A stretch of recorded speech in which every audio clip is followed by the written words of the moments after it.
Computer networking শব্দটা শুনলেই মনে হয় যেন একটা জাদুকরি ব্যাপার, তাই না? অনেকগুলো কম্পিউটার একসাথে জুড়ে গিয়ে কিভাবে কথা বলে, তথ্য পাঠায়। কিন্তু এই জাদুটা আসলে কিভাবে কাজ করে? আজকের আলোচনায় আমরা সেটা একটু সহজ করে বুঝতে চেষ্টা করব। আমরা মূলত দেখছি একাদশ-দ্বাদশ শ্রেণীর তথ্য ও যোগাযোগ প্রযুক্তি বইয়ের দ্বিতীয় অধ্যায়, কমিউনিকেশন সিস্টেমস ও নেটওয়ার্কিং। হ্যাঁ, আমরা একটু গভীরে যাব বিষয়টার। আমাদের ফোকাস থাকবে কয়েকটা মূল জিনিসে, যেমন এই নেটওয়ার্ক বানাতে কি কি যন্ত্রপাতি লাগে, নেটওয়ার্কগুলো ঠিক কি কাজ করে, উদ্দেশ্যটা কি, আর কম্পিউটারগুলো জোড়ার যে বিভিন্ন স্টাইল বা নকশা আছে, যাকে বলে নেটওয়ার্ক টপোলজি, সেগুলো কেমন। আমরা বইয়ের 100 থেকে 112 পৃষ্ঠার আলোচনাগুলোই করব, তবে একটু সহজ ভাষায়, উদাহরণ দিয়ে। একদম। চেষ্টা থাকবে যাতে স্কুলের কম্পিউটার ল্যাবে বা বাড়িতে আমরা যে নেটওয়ার্ক বা ইন্টারনেট ব্যবহার করি তার পেছনের আইডিয়াটা ধরতে সুবিধা হয়। আচ্ছা, তাহলে একদম শুরু থেকে আসি। কম্পিউটার নেটওয়ার্কিং জিনিসটা আসলে কি? খুব সহজ করে যদি বলি, যখন 2 বা তার চেয়ে বেশি কম্পিউটার বা ধরুন অন্য ডিভাইস যেমন প্রিন্টার বা ফোন, এগুলোকে কোনো একটা মাধ্যম দিয়ে জুড়ে দেওয়া হয়। মাধ্যম তার বা ওয়্যারলেস? হ্যাঁ, তার হতে পারে, কেবল অথবা ওয়্যারলেস, যেমন ওয়াইফাই। তো এভাবে জুড়ে দেওয়ার পর যদি তারা নিজেদের মধ্যে ডেটা আদান প্রদান করতে পারে বা কোনো রিসোর্স যেমন প্রিন্টার একসাথে ব্যবহার করতে পারে, সেটাই হলো কম্পিউটার নেটওয়ার্কিং। আজকাল তো এটা ছাড়া চলেই না। অফিস, ব্যবসা, স্কুল, কলেজ, বিনোদন, যোগাযোগ সবখানেই তো নেটওয়ার্ক। তার মূল ব্যাপারটা হলো শেয়ারিং আর কমিউনিকেশন। এই তো বইতে যে উদ্দেশ্যগুলোর কথা বলা আছে, যেমন ধরুন হার্ডওয়্যার রিসোর্স শেয়ারিং, এটা আসলে কি রকম? হ্যাঁ, এটা খুব কাজের একটা উদ্দেশ্য। হার্ডওয়্যার রিসোর্স শেয়ারিং হলো নেটওয়ার্কের অনেকগুলো কম্পিউটার মিলেমিশে একটা হার্ডওয়্যার ব্যবহার করবে। সবচেয়ে কমন উদাহরণ হচ্ছে প্রিন্টার। ভাবুন, একটা অফিসে 20টা কম্পিউটার। এখন যদি সবার জন্য আলাদা প্রিন্টার লাগে, তাহলে তো অনেক খরচ, জায়গাও লাগে। তা তো বটেই। কিন্তু যদি একটা ভালো প্রিন্টার কিনে সেটাকে নেটওয়ার্কে জুড়ে দেওয়া যায়, তাহলে ওই 20টা কম্পিউটার থেকে সবাই প্রিন্ট করতে পারবে। খরচটা অনেক কমে গেল, তাই না? হ্যাঁ, এটা দারুণ সুবিধা। একইভাবে স্ক্যানার বা অন্য কোনো দামি যন্ত্র শেয়ার করা যায়, ম্যানেজ করাও সোজা। আচ্ছা, হার্ডওয়্যারের মতো সফটওয়্যারও কি শেয়ার করা যায়? বইতে সফটওয়্যার রিসোর্স শেয়ারিংয়ের কথাও তো আছে। অবশ্যই যায়। এটাও নেটওয়ার্কের একটা বড় সুবিধা। এর হলো কোনো একটা সফটওয়্যার, ধরুন একটা স্পেশাল ডিজাইন সফটওয়্যার বা স্কুলের লাইব্রেরি সফটওয়্যার, সেটা নেটওয়ার্কের একটা শক্তিশালী কম্পিউটার সার্ভারে ইনস্টল করা থাকবে। সার্ভারে? হ্যাঁ, সার্ভারে। আর নেটওয়ার্কের অন্য কম্পিউটারগুলো ক্লায়েন্টরা নিজেদের মেশিনে ওটা ইনস্টল না করেই সার্ভার থেকে ওটা ব্যবহার করতে পারবে। ও আচ্ছা। এতে সফটওয়্যারের লাইসেন্স খরচ বাঁচে, কারণ হয়তো একটা সার্ভার লাইসেন্স কিনলেই হচ্ছে। আবার সফটওয়্যার আপডেট দেওয়া বা ডেটা ম্যানেজ করাও সহজ, কারণ সবকিছু তো এক জায়গায় থাকছে। তার ইনফরমেশন বা ডেটা শেয়ারিংও এর সাথেই যুক্ত। আমরা তো এখন সারাক্ষণই ফাইল শেয়ার করি, ক্লাউডে রাখি। একদম। ইনফরমেশন শেয়ারিং তো নেটওয়ার্কের অন্যতম প্রধান কাজ। এর মাধ্যমে ইউজাররা খুব সহজেই নিজেদের মধ্যে ফাইল, ডেটা বা যে কোনো তথ্য আদান প্রদান করতে পারে। যেমন ধরুন, স্কুলের ছাত্রছাত্রীরা মিলে একটা প্রজেক্ট করছে। তারা ফাইলগুলো একটা শেয়ার্ড ফোল্ডারে রাখতে পারে, যাতে টিমের সবাই ওটা দেখতে পারে, এডিট করতে পারে। গুগল ড্রাইভ বা ড্রপবক্সের মতো? হ্যাঁ, অনেকটা ওই রকমই। ওগুলো তো আসলে বিশাল ইন্টারনেট নেটওয়ার্ক ব্যবহার করে ক্লাউডে ইনফরমেশন শেয়ারিংয়ের উদাহরণ। শিক্ষকরা নোটস শেয়ার করতে পারেন, রেজাল্ট দিতে পারেন, সবই নেটওয়ার্কের সুবিধা। এর বাইরেও তো আরও কিছু কাজ আছে, যেমন যোগাযোগ, নিরাপত্তা, এগুলোর ব্যাপারে একটু বলবেন? হ্যাঁ, অবশ্যই। নেটওয়ার্ক তো যোগাযোগের একটা বিশাল মাধ্যম। আমরা যে ইমেল করি, মেসেঞ্জারে চ্যাট করি, বা ধরুন জুম বা গুগল মিটে ভিডিও কনফারেন্স করি, এগুলো সবই তো নেটওয়ার্কের মাধ্যমে হচ্ছে। ঠিক। পৃথিবীর যে কোনো প্রান্তে থাকা মানুষের সাথে আমরা মুহূর্তে কানেক্টেড হতে পারছি। আর নিরাপত্তার ব্যাপারটা, এটাও খুব জরুরি। নেটওয়ার্কের মাধ্যমে ডেটাগুলোকে একটা সেন্ট্রাল সার্ভারে রাখা যায়। এতে কে ডেটা অ্যাক্সেস করতে পারবে সেটা কন্ট্রোল করা সহজ হয়, তথ্যের নিরাপত্তা বাড়ে। আর সেন্ট্রালি ডেটা রাখলে নিয়মিত ব্যাকআপ নেওয়া সহজ, ডেটা হারালেও সহজে রিকভার করা যায়। বেশ, তাহলে নেটওয়ার্কের উদ্দেশ্যগুলো পরিষ্কার হলো। এবার একটু যন্ত্রপাতির দিকে যাই। নেটওয়ার্ক বানাতে তো কিছু হার্ডওয়্যার লাগে। বইতে প্রথমেই আছে নেটওয়ার্ক ইন্টারফেস কার্ড বা এনআইসি। এটা কি জিনিস? এনআইসি বা অনেকে বলে ল্যান কার্ড। এটা কম্পিউটারের ভেতরে থাকে একটা হার্ডওয়্যার। আজকাল বেশিরভাগ মাদারবোর্ডের সাথেই বিল্ট ইন থাকে, না হলে আলাদা কার্ড হিসেবে লাগানো যায়। এর কাজ হলো কম্পিউটারকে নেটওয়ার্কের মিডিয়ামের সাথে, মানে কেবল বা ওয়াইফাই এর সাথে ফিজিক্যালি কানেক্ট করা। বলতে পারেন নেটওয়ার্কে ঢোকার গেটওয়ে হলো এই এনআইসি। আচ্ছা। আর প্রত্যেকটা এনআইসি এর একটা একদম ইউনিক ফিজিক্যাল অ্যাড্রেস থাকে, বিশ্বজুড়ে ইউনিক। এটাকে বলে ম্যাক অ্যাড্রেস, মানে media access control address. Mac address এটা কি আইপি অ্যাড্রেসের মতো? না, একটু ভিন্ন। ম্যাক অ্যাড্রেসটা হলো হার্ডওয়্যারের নিজস্ব ঠিকানা।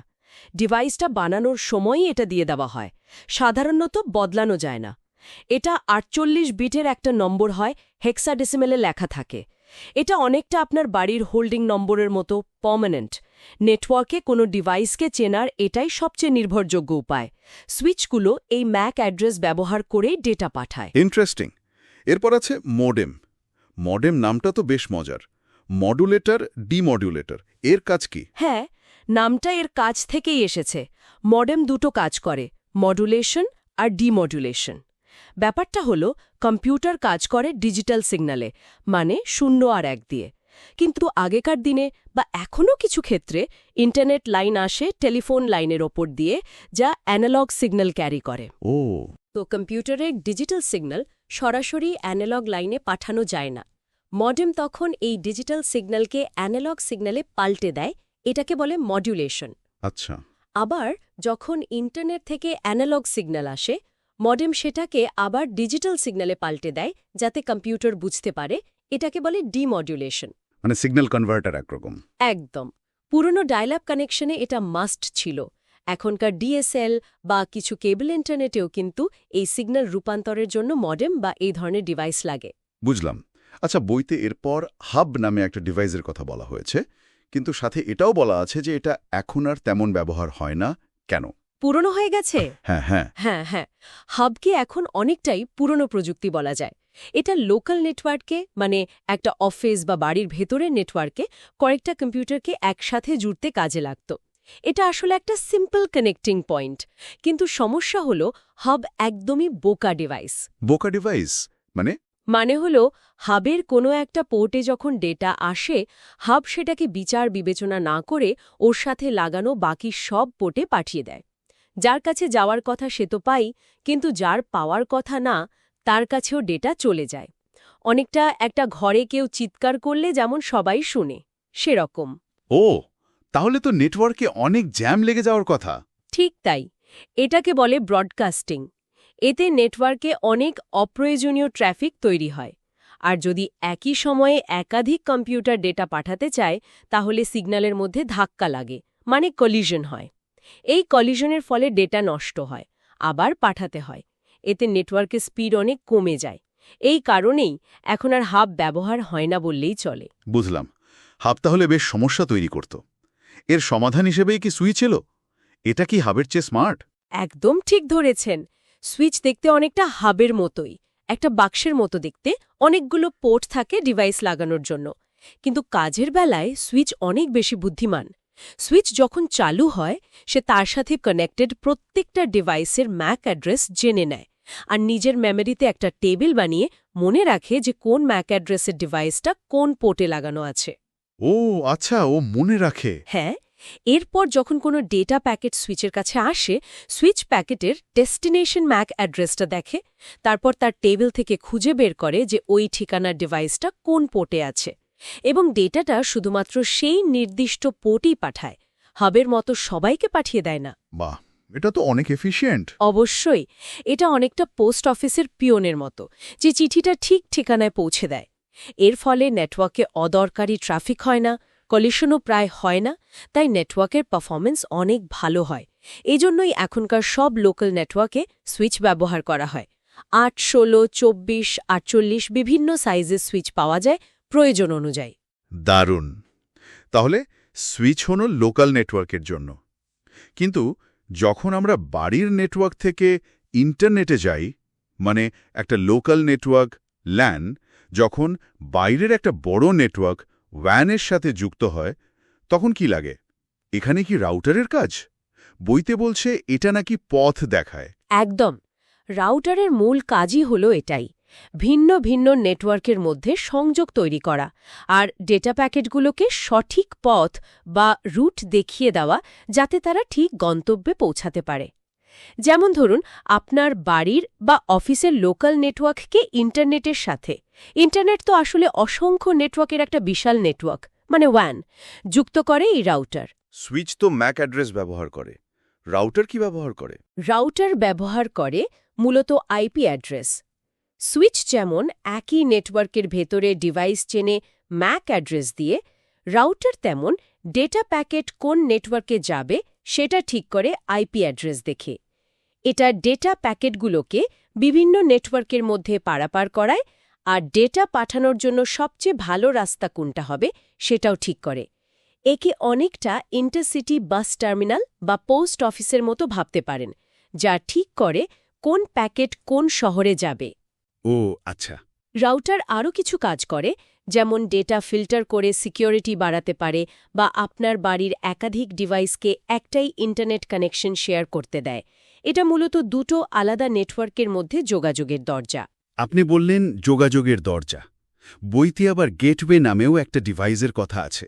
এই রাউটার আর গেটওয়ে কি একই জিনিস নাকি আলাদা? এটা একটা খুব ভালো প্রশ্ন, কারণ এই দুটো শব্দ অনেক সময় একটার বদলে অন্যটা ব্যবহার করা হয়। তবে টেকনিক্যালি একটু পার্থক্য আছে। সহজ করে বললে, রাউটার সাধারণত এমন নেটওয়ার্কগুলোকে যুক্ত করে যারা একই রকম বা কাছাকাছি ধরনের প্রোটোকল বা নিয়ম ব্যবহার করে, যেমন আমাদের ল্যান, ইথারনেট আর ইন্টারনেটের আইএসপি, আইপি। কিন্তু গেটওয়ে শব্দটা আরও ব্যাপক। গেটওয়ে হলো এমন কোনো ডিভাইস বা সিস্টেম, এটা হার্ডওয়্যার, সফটওয়্যার বা দুটো মিলেই হতে পারে, যা দুটো সম্পূর্ণ ভিন্ন ধরনের নেটওয়ার্ককে যুক্ত করে। মানে যে দুটো নেটওয়ার্ক হয়তো একেবারেই ভিন্ন ভাষায় কথা বলে বা ভিন্ন নিয়ম, প্রোটোকল মেনে চলে। ভিন্ন ভাষা মানে ধরুন একটা নেটওয়ার্ক হয়তো অ্যাপেলের নিজস্ব প্রোটোকলে চলে, আরেকটা চলে স্ট্যান্ডার্ড ইন্টারনেট প্রোটোকলে। এদের মধ্যে সরাসরি কথা হবে না। গেটওয়ে তখন মাঝখানে বসে দোভাষীর কাজ করে। ও আচ্ছা, ট্রান্সলেটরের মতো। হ্যাঁ, অনেকটা তাই। সে এক নেটওয়ার্কের ডেটা ফরম্যাট বা প্রোটোকলকে অন্য নেটওয়ার্কের বোঝার মতো করে বদলে দেয়। তাই বলা যায় সব রাউটারই এক অর্থে গেটওয়ে হিসেবে কাজ করে, কারণ তারা ল্যান আর ওয়্যানের মধ্যে যোগাযোগ করায়। কিন্তু সব গেটওয়ে রাউটার নাও হতে পারে। বিশেষ ধরনের নেটওয়ার্ক জুড়তে বিশেষ গেটওয়ে দরকার হয়। পরিষ্কার হলো। তাহলে সুইচ লোকাল নেটওয়ার্কে আর রাউটার বা গেটওয়ে হলো নেটওয়ার্কগুলোর মধ্যে যোগাযোগের সেতু। আচ্ছা, এবার এই ডিভাইসগুলো দিয়ে কম্পিউটারগুলোকে আমরা জুড়ব কিভাবে? ইচ্ছামতো লাগালেই হবে নাকি কোনো নিয়ম বা ডিজাইন আছে? এখানেই কি টপোলজির ব্যাপারটা আসে? একদম ঠিক পয়েন্টে এসেছেন। নেটওয়ার্ক টোপোলজি মানে হল একটা নেটওয়ার্কে কম্পিউটার, অন্যান্য ডিভাইস আর সংযোগকারী তারগুলো জ্যামিতিকভাবে কিভাবে সাজানো আছে তার নকশা বা গঠন। এটা হতে পারে ফিজিক্যাল টপোলজি, মানে বাস্তবে তারগুলো কিভাবে লাগানো আছে, আবার হতে পারে লজিক্যাল টপোলজি, মানে ডেটা আসলে কোন পথে চলাচল করে। বইতে কয়েকটা কমন টপোলজির কথা আছে: বাস, রিং, স্টার, ট্রি, মেশ আর হাইব্রিড। আচ্ছা, তাহলে শুরু করি বাস টোপোলজি দিয়ে। এটা কি একটা লম্বা লাইনের মতো? হ্যাঁ, বাস টপোলজিতে সব কম্পিউটার আর ডিভাইস একটা মূল লম্বা তার বা ক্যাবেলের সাথে সংযুক্ত থাকে। এই মূল ক্যাবেলটাকে বলে বাস। অনেকটা রাস্তার পাশে যেমন বাড়িগুলো পরপর থাকে সেরকম। যখন কেউ ডেটা পাঠায়, সিগন্যালটা পুরো বাস জুড়েই যায়।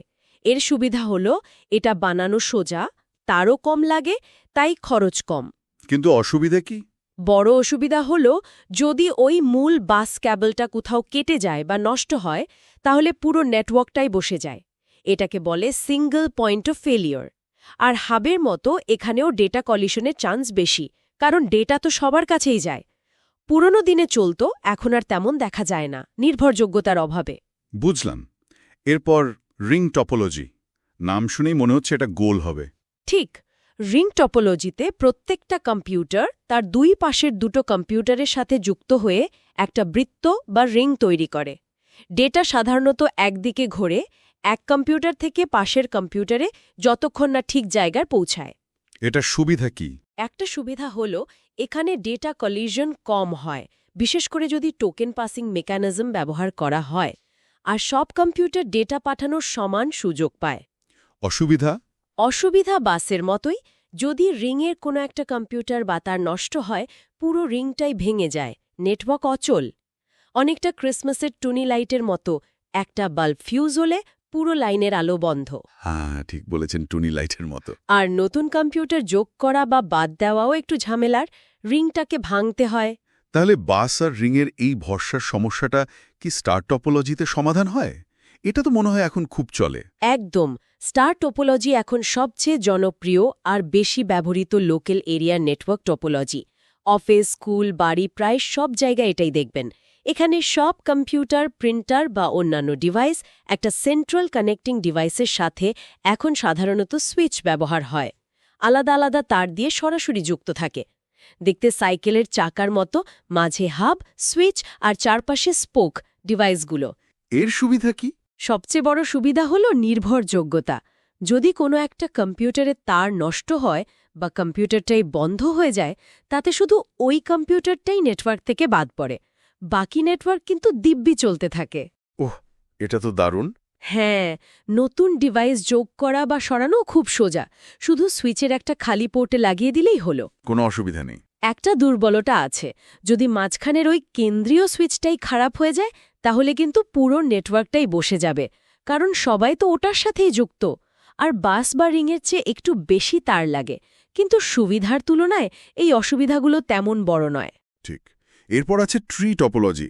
বইয়ের ছবিটা দেখে মনে হচ্ছে যেন কতগুলো স্টার টপোলজিকে জুড়ে দেওয়া হয়েছে, গাছের মতো দেখতে। হ্যাঁ, পর্যবেক্ষণ ঠিক। ট্রি টপোলজিকে স্টার টপোলজির একটা এক্সটেনশন বা অনেকগুলো স্টার টপোলজির সমন্বয় বলা যেতে পারে। এটা একটা হায়ারার্কিক্যাল বা স্তরবিন্যস্ত গঠন। এখানে একাধিক স্টার নেটওয়ার্ককে, যাদের নিজস্ব সুইচ থাকে, একটা মূল ব্যাকবোন কেবল বা লাইনের সাথে যুক্ত করা হয়। দেখতে গাছের মতো লাগে, মূল কাণ্ড ব্যাকবোন, তার থেকে শাখা স্টার নেটওয়ার্কের সুইচ, শাখা থেকে প্রশাখা কম্পিউটার। এটা কোথায় ব্যবহার হয়? সাধারণত বড় প্রতিষ্ঠানে, যেখানে হয়তো বিভিন্ন ফ্লোরে বা বিভিন্ন ডিপার্টমেন্টে আলাদা স্টার নেটওয়ার্ক আছে, সেগুলোকে একসাথে জুড়তে এটা কাজে লাগে। নেটওয়ার্ক সহজে বাড়ানো যায়। অসুবিধা হলো যদি মূল ব্যাকবোন লাইনে বা ওপরের দিকের কোনো সংযোগকারী সুইচের সমস্যা হয়, তাহলে তার নিচের পুরো অংশটাই নেটওয়ার্ক থেকে বিচ্ছিন্ন হয়ে যেতে পারে। আচ্ছা, এরপর আসছে মেশ টপোলজি। ছবি দেখেই বোঝা যাচ্ছে এটা খুব জটিল, অনেক তার। হ্যাঁ, মেশ টপোলজি আসলেই গঠনগতভাবে জটিল আর বেশ খরচের।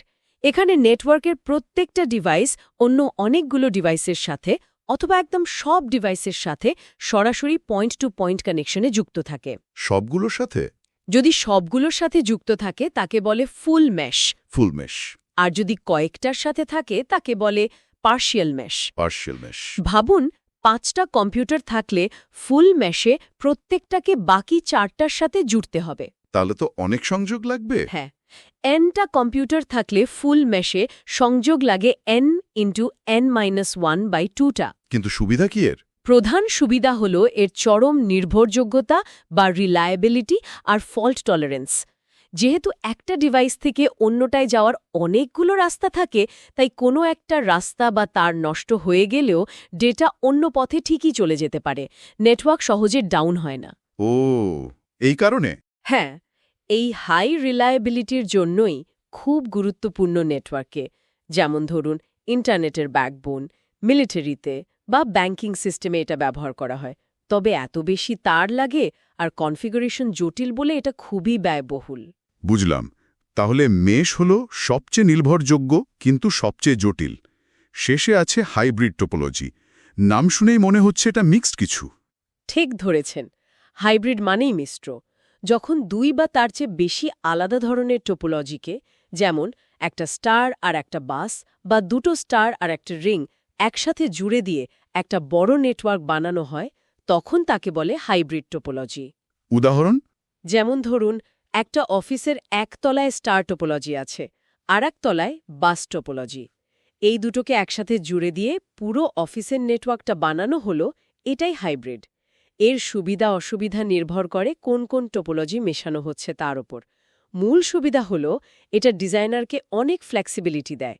প্রয়োজন অনুযায়ী বিভিন্ন টোপোলজির ভালো দিকগুলো কাজে লাগিয়ে খরচ, পারফরম্যান্স আর নির্ভরযোগ্যতার মধ্যে একটা ব্যালেন্স করা যায়। তার মানে কোনো একটা টোপোলজি সব সময় সেরা নয়।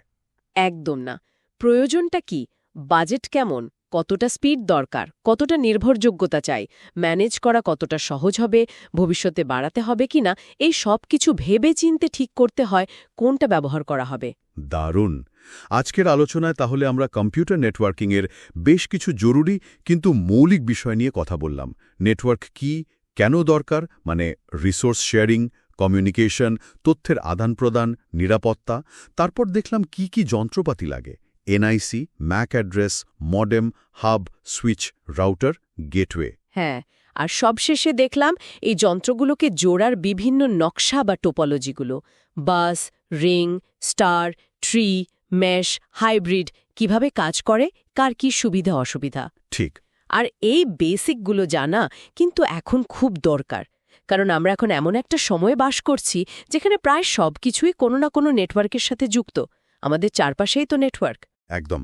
আচ্ছা, আলোচনা শেষ করার আগে একটা প্রশ্ন রেখে যাই সবার জন্য। আজকাল আমরা ইন্টারনেট অফ থিংস বা আইওটির কথা খুব শুনছি, বইতেও আছে। মানে আমাদের চারপাশের সাধারণ জিনিসপত্র, ফ্রিজ, লাইট, ফ্যান, এসি, গাড়ি, এমনকি জামাকাপড় সবকিছু ইন্টারনেটে কানেক্টেড হয়ে যাচ্ছে বা যাবে। এটা তো বিশাল একটা পরিবর্তন আসছে। তো ভাবার বিষয় হলো, যখন এরকম কোটি কোটি, হয়তো বিলিয়ন বিলিয়ন নতুন ডিভাইস নেটওয়ার্কে যুক্ত হবে, তখন এই যে আমরা টপোলজি, ডেটা পাঠানোর নিয়ম, ম্যাক বা আইপি অ্যাড্রেস, নিরাপত্তা, এই যে ধারণাগুলো নিয়ে কথা বললাম, এগুলো কিভাবে বদলে যেতে পারে? এটা আসলেই ভাবনার বিষয়। এত ডিভাইস সামলাতে কি নতুন কোনো টপোলজি আসবে?